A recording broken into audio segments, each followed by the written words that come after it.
ನಮಸ್ಕಾರ ವೀಕ್ಷಕರೇ, ಇಬ್ಬನಿ ಚಾನಲ್ಗೆ ಸ್ವಾಗತ. ನಮ್ಮ ವಿಡಿಯೋಗಳನ್ನು ಮೊದಲ ಬಾರಿ ನೋಡುತ್ತಿದ್ದಲ್ಲಿ ದಯವಿಟ್ಟು ಸಬ್ಸ್ಕ್ರೈಬ್ ಮಾಡಿಕೊಳ್ಳಿ, ಲೈಕ್ ಮತ್ತು ಶೇರ್ ಮಾಡಲು ಮರೆಯದಿರಿ. ಕತೆಗಳನ್ನು ಸ್ಕಿಪ್ ಮಾಡದೆ ನೋಡಿ ಆನಂದಿಸಿ. ಕತೆಯ ಹೆಸರು ಯಾರ ಒಲವು ಯಾರಿಗೆ, ಭಾಗ 44. ಲೇಖಕರು ಕೈಸರ್ ಜಹಾ. ನಿನ್ನ ಮಾತು ನಿಜ ಪ್ರಶಾಂತ್, ಆದರೆ ಖರ್ಚು ಜಾಸ್ತಿ ಆಗಲಿಲ್ಲವಾ?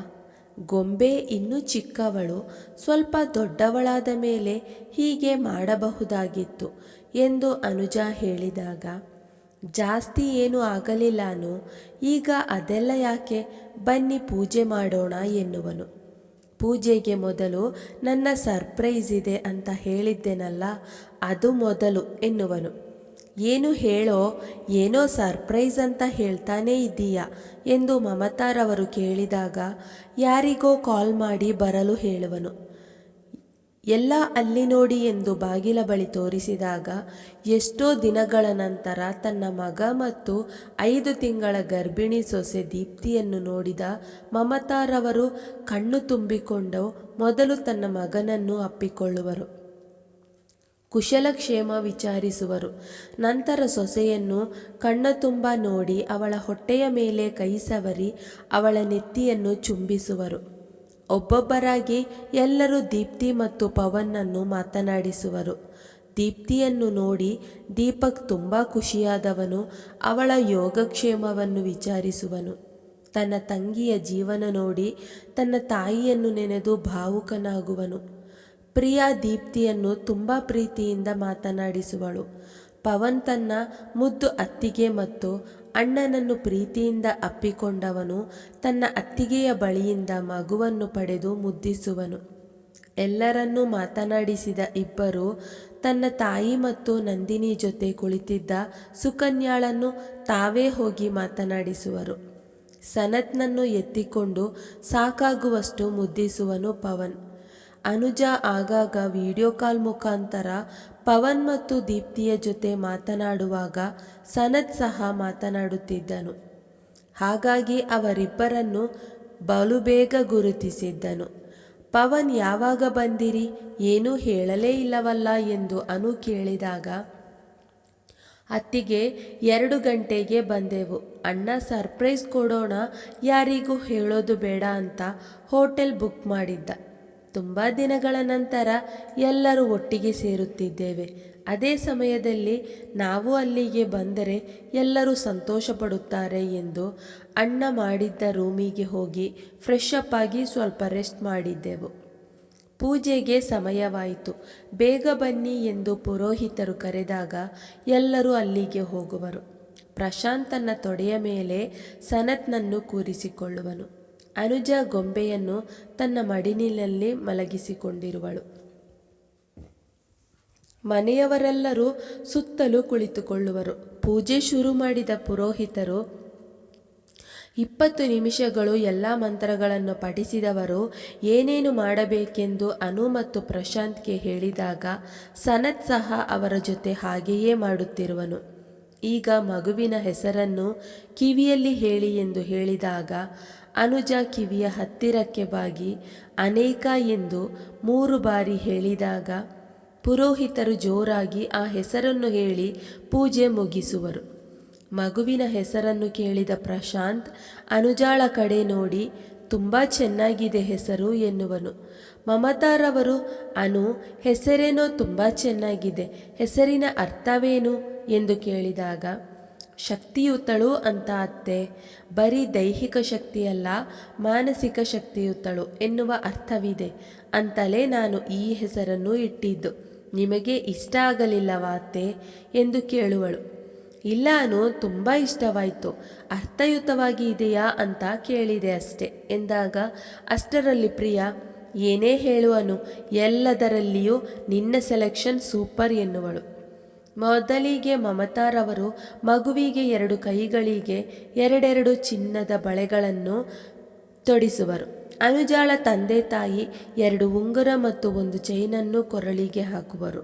ಪ್ರಿಯಾ ಅನುಜಾಳಿಗೆ 1 ಜೊತೆ ಜುಮುಕಿ ಮತ್ತು 2 ಉಂಗುರ ಮಗುವಿನ ಬೆರಳಿಗೆ ತೊಡಿಸುವಳು. ಅನ್ವಿತಾ ಕಾಲುಗೆಜ್ಜೆಯನ್ನು ನೀಡುವಳು. ಪವನ್ ಮತ್ತು ದೀಪ್ತಿ ಡೈಮಂಡ್ ಸೆಟ್ ಬಾಕ್ಸ್ ಅನ್ನು ಅನುಜಾಳ ಕೈಗೆ ನೀಡುವರು.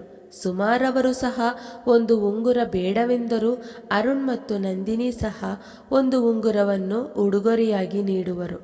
ಸುಕನ್ಯಾ ತನ್ನ ತಾಯಿ ಹೇಳಿದರು ಎಂಬ ಕಾರಣಕ್ಕೆ ಮಾತ್ರ ಒಂದು ಜೊತೆ ಬೆಳ್ಳಿಯ ಕಾಲುಗೆಜ್ಜೆಯನ್ನು ತಂದಿರುವಳು. ಅನುಜಾಳ ಮಗಳಿಗೆ ದೊರೆತ ಉಡುಗೊರೆಗಳನ್ನು ನೋಡಿ ಸುಕನ್ಯಾ ಕೆಂಡಾಮಂಡಲವಾಗುವಳು. ಎಲ್ಲರೂ ಸ್ವಲ್ಪ ಸಮಯ ಮಾತನಾಡಿ ಊಟ ಮಾಡೋದಕ್ಕೆ ಹೋಗುವರು. ಊಟ ಮುಗಿಸಿ ಇನ್ನೇನು ಹೊರಡಬೇಕೆಂದುಕೊಂಡಾಗ ಅನು, ಪ್ರಶಾಂತ್, ನಿಮ್ಮ ಸರ್ಪ್ರೈಸ್ ಏನೋ ನಮಗೆ ಸಿಕ್ಕಿತು, ಹಾಗಂತ ನನ್ನ ಸರ್ಪ್ರೈಸ್ ಬೇಡವಾ ಎನ್ನುವಳು. ಓಹೋ ಹೌದಲ್ಲವಾ, ಸರ್ಪ್ರೈಸ್ ಇಲ್ಲೇನಾ ಅಥವಾ ಮನೆಯಲ್ಲಿಯಾ ಎಂದು ಕೇಳಿದಾಗ, ಈಗ ಬರೀ ನಾವೇ ಮನೆಯವರು ಇರೋದರಿಂದ ಇಲ್ಲಿಯೇ ಕೊಡೋಣ ಅಂತ ಹೇಳಿದವಳು ತನ್ನ ಮಗಳನ್ನು ತನ್ನ ತಾಯಿಯ ಬಳಿ ನೀಡಿ, ಸನತ್ ನೀನು ಮೊಬೈಲ್ ನೋಡುತ್ತಿರು ಎಂದು ಅವನನ್ನು ಅಲ್ಲಿಯೇ ಸ್ವಲ್ಪ ದೂರದಲ್ಲಿ ಸೀತಕ್ಕನ ಗಂಡನ ಜೊತೆ ಕೂರಿಸುವಳು. ಸೀತಕ್ಕ, ಕಾರಿನಲ್ಲಿ ಪ್ರಶಾಂತ್ನ ಲ್ಯಾಪ್ಟಾಪ್ ಇದೆ, ಅದನ್ನು ತೆಗೆದುಕೊಂಡು ಬನ್ನಿ ಎಂದು ಹೇಳಿದಾಗ, ಲ್ಯಾಪ್ಟಾಪ್ ಏಕೇನು ಎಂದು ಪ್ರಶಾಂತ್ ಕೇಳುವನು. ಪ್ರಶಾಂತ್, ಸ್ವಲ್ಪ ತಾಳ್ಮೆಯಿಂದ ಇರಿ ಎಂದು ಹೇಳಿದವಳು ತನ್ನ ಬ್ಯಾಗಿನಿಂದ ಒಂದು ಎನ್ವಲಪ್ ಕವರ್ ಮತ್ತು ಪೆನ್ಡ್ರೈವನ್ನು ತೆಗೆಯುವಳು. ಸೀತಕ್ಕ ಲ್ಯಾಪ್ಟಾಪನ್ನು ಅನುಜಾಳ ಕೈಗೆ ನೀಡಿದಾಗ ಪೆನ್ಡ್ರೈವ್ ಕನೆಕ್ಟ್ ಮಾಡಿದವಳು, ನೋಡಿ, ಈ ನನ್ನ ಸರ್ಪ್ರೈಸ್ ನಿಮಗೆ ಶಾಕ್ ಅಂತೂ ನೀಡುವುದು ಗ್ಯಾರಂಟಿ, ಸೊ ಗಾಬರಿ ಆಗಬೇಡಿ, ಆರಾಮವಾಗಿ ನೋಡಿ. ಮತ್ತೆ ಸುಕನ್ಯಾ, ನೀನು ಈ ವಿಡಿಯೋವನ್ನು ನೋಡಲೇಬೇಕು. ನೋಡಿದ ಮೇಲೆ ಎಲ್ಲರಿಗೂ ಸುಳ್ಳೋ ಅಥವಾ ನಿಜಾನೋ ನೀನೇ ಹೇಳು ಎಂದು ಒಂದು ವಿಡಿಯೋವನ್ನು ಪ್ಲೇ ಮಾಡುವರು.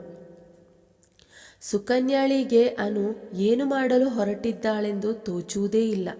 ಒಂದು ರೀತಿಯ ಗಾಬರಿಯಂತಾಗಿ ತನ್ನ ಕೈಯನ್ನು ಹಿಸುಕಿಕೊಳ್ಳುತ್ತಾ ನಿಂತಿರುವಳು. ಸುಮಾರು 7 ನಿಮಿಷದ ವಿಡಿಯೋ ಅದು. ವಿಡಿಯೋ ನೋಡಿದವರೆಲ್ಲರ ಕಣ್ಣಿನಲ್ಲಿ ರೋಷ ಉಕ್ಕುವುದು, ಪ್ರಶಾಂತನ ಕಣ್ಣಿನಲ್ಲಿ ನೀರು ತುಂಬಿಕೊಳ್ಳುವುದು. ಸುಕನ್ಯಾಳ ಮುಖದ ಮೇಲಿನಿಂದ ಬೆವರಿನ ಹನಿಗಳು ಇಳಿಯುತ್ತಿದ್ದವು. ಎಲ್ಲರೂ ಒಬ್ಬರ ಮುಖ ಒಬ್ಬರು ನೋಡಿಕೊಳ್ಳುವರು. ಸುಕನ್ಯಾಳ ಬಳಿ ಬಂದ ಅವಳ ತಾಯಿ ಎರಡೂ ಕೆನ್ನೆಗೆ ರಪ್ ರಪ್ ಎಂದು ಬಾರಿಸುವರು. ನನ್ನ ಹೊಟ್ಟೆಯಲ್ಲಿ ಅದು ಏನು ಅಂತ ನೀನು ಹುಟ್ಟಿದೆ ಕಣೆ. ಮೊದಲೇನೋ ನಿನ್ನ ಮಾತುಗಳನ್ನು ಕೇಳಿ ನಾನು ತಪ್ಪು ಮಾಡಿಬಿಟ್ಟೆ, ಆದರೆ ನಾನೇನು ಬದಲಾಗಲೇ ಇಲ್ಲವಾ? ನೀನು ಬದಲಾಗಿದ್ದೀಯಾ ಅಂತ ತಿಳಿದಿದ್ದೆ, ಆದರೆ ನೀನು ಇಂತಹ ನೀಚತನಕ್ಕೆ ಇಳಿಯುತ್ತೀಯಾ ಅಂತ ಗೊತ್ತಿರಲಿಲ್ಲ. ಅಯ್ಯೋ ಮನೆಯ ಹಾಳೆ, ಅವಳು ಏನು ಮಾಡಿದಳು ಅಂತ ಅವಳ ಮೇಲೆ ಅಷ್ಟೊಂದು ದ್ವೇಷ ನಿನಗೆ? ನನ್ನ, ನಿನ್ನ ಮತ್ತೆ ಅರುಣ್ ಜೀವನವನ್ನು ಸರಿ ಮಾಡಿದ ದೇವತೆ ಕಣೆ ಅವಳು.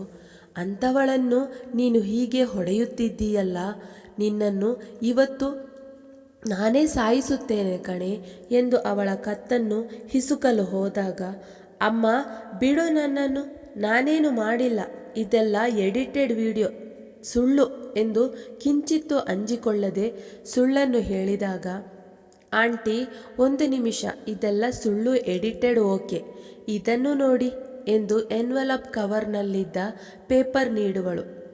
ಅದೊಂದು ಡಾಕ್ಟರ್ ರಿಪೋರ್ಟ್ ಆಗಿತ್ತು. ಅದನ್ನು ಓದಿದವರು ಅಲ್ಲಿಯೇ ಕುಸಿಯುವರು ಸುಮ. ಎಲ್ಲರೂ ಒಬ್ಬೊಬ್ಬರಾಗಿ ಡಾಕ್ಟರ್ ರಿಪೋರ್ಟನ್ನು ಓದಿದಾಗ ಅವರಿಗೆ ಸುಕನ್ಯಾ ಇಷ್ಟು ಕೆಳಮಟ್ಟಕ್ಕೆ ಇಳಿದಿದ್ದಾಳೆಂಬುದು ನಂಬೋದಕ್ಕೆ ಆಗೋದಿಲ್ಲ. ಅವಳ ಬಳಿ ಬಂದ ಮಮತಾರವರು, ಥೂ ಪಿಶಾಚಿ, ನನ್ನ ಸೊಸೆನ ಮೊಮ್ಮಗಳನ್ನು ಸಾಯಿಸೋದಕ್ಕೆ ನೋಡುತ್ತಿದ್ದೀಯಲ್ಲೇ, ಥೂ ನಿನ್ನ ಎಂದು ಅವರು ಅವಳ ಕೆನ್ನೆಗೆ ಬಾರಿಸುವರು. ಇಲ್ಲ ಅತ್ತೆ, ಹಾಗೆಲ್ಲ ಏನಿಲ್ಲ, ಇವಳು ಸುಳ್ಳು ಹೇಳುತ್ತಿದ್ದಾಳೆ, ನನ್ನನ್ನು ದಯವಿಟ್ಟು ನಂಬಿ ಎಂದು ಗೋಗರೆಯುವಳು. ಮೊದಲೇ ಅವಳನ್ನು ಹೊಡೆಯಲು ಹೊರಟಿದ್ದ ಪ್ರಶಾಂತನ ತಡೆದಿದ್ದ ಪವನ್, ಆದರೆ ಈಗ ರಿಪೋರ್ಟ್ ನೋಡಿದ ಮೇಲೆ ಇವತ್ತು ನಿನ್ನ ಸಾಯಿಸಿದರೇನೇ ನನಗೆ ಸಮಾಧಾನ ಕಣೆ ಎಂದು ರೋಷದಿಂದ ಅಲ್ಲಿಯೇ ಇದ್ದ ಚೇರನ್ನು ಎತ್ತಿಕೊಂಡವನು ಅವಳ ಮೇಲೆ ಬಿಸಾಡುವನು.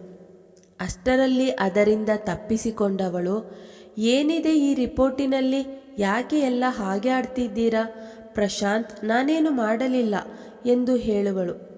ಆಗ ಅನುಜ, ಈ ರಿಪೋರ್ಟಿನಲ್ಲಿ ನೀನು ಆವತ್ತು ನನಗಾಗಿ ಜ್ಯೂಸ್ ಮಾಡಿಕೊಂಡು ಬಂದಿದ್ದೆ ನೋಡು, ಅದರಲ್ಲಿ ನೀನು ಸ್ಲೋ ಪಾಯ್ಸನ್ ಹಾಕಿದ್ದೆ ಅಂತ ಇದೆ.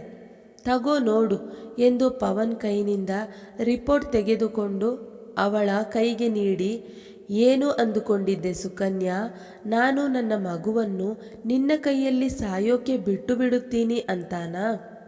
ಮುಂದುವರಿಯುತ್ತದೆ.